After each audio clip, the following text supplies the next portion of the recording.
Alright folks, I have to 3D print something for my trumpet, so I figured I'd show you what the heck I'm doing. Alright, so I have this stand right here that I put my tablet on, and I need to be able to hook my trumpet on there. So we're just going to 3D print a little piece, a little hook. So this is the stand right here, excuse me, the mount. This goes onto any stand, and then you have wing nuts over here. So I'm going to make a hook that fits onto this square piece and slides all the way in. So first thing I need to figure out is the size of this square thing right here, and this is necessary for 3D printing. You need yourself a caliper. So we're going to zero that out. Just going to take this and measure it. It's looking like 16.33. Might have changed a little bit. 16.3. 16.3 is close enough to get me going. To make the hook, I also need to know the size of, this is where I'm going to hold the trumpet from, like that, like a hook. So just for reference, I want to know the diameter of this part of the trumpet. 19.5 we'll take. I think those are all the measurements we need, so I'm going to hop into 123D Design by Autodesk. Alright, so we have a new project here. This is my tablet mount, my trumpet hook up there, and we're going to bring in what we know. And we know the size of that metal square piece. Wrote that down here, 16.33. So we're going to go ahead and do 16.33 all around. And actually, we're going to make this wider. This doesn't really matter, just make it big enough. This piece was black, so let's do that.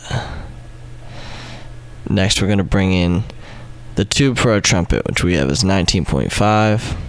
Wrote that down earlier. Going to make that silver. Okay, so now we can start making our mount. We want to make this 5 millimeters wider on each side, so I'm going to go 10 millimeters total all the way around, and we're going to line these up. We need to cut out the middle so that this can slide on. Do that right now. There we go.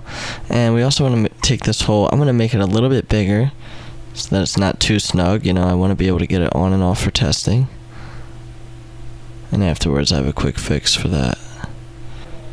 Okay, now we need to make our hook. So I'm just going to duplicate that square. We're going to fill it in.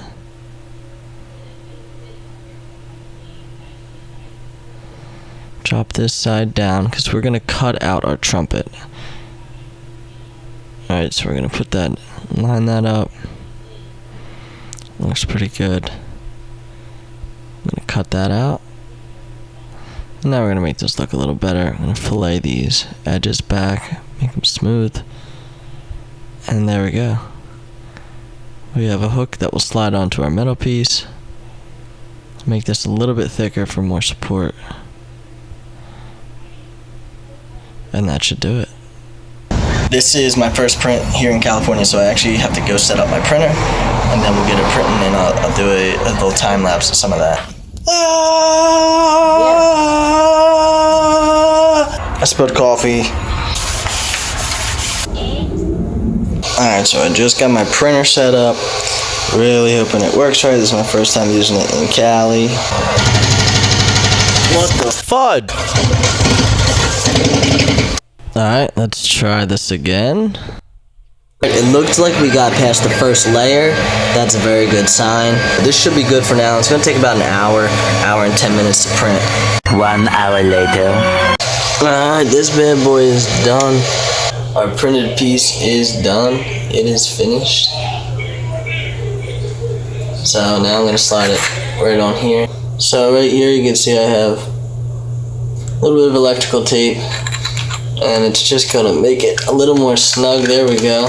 No wiggle room at all. So now we have our trumpet hook on the stand. This hook works. It's just tight to get in there. So I decided to redesign the entire hook, and I already printed it. Looks like this, and that's going to allow the trumpet to hang lower, so it won't be as tight. And there we go. That is actually a lot better. There's a lot more room under here now to just slide that right on. yeah, so I don't really know like what you want to call this, but this is my first video like this where I filmed an entire project that I did. So if you guys like this, you want to see more, definitely comment, let me know. It's kind of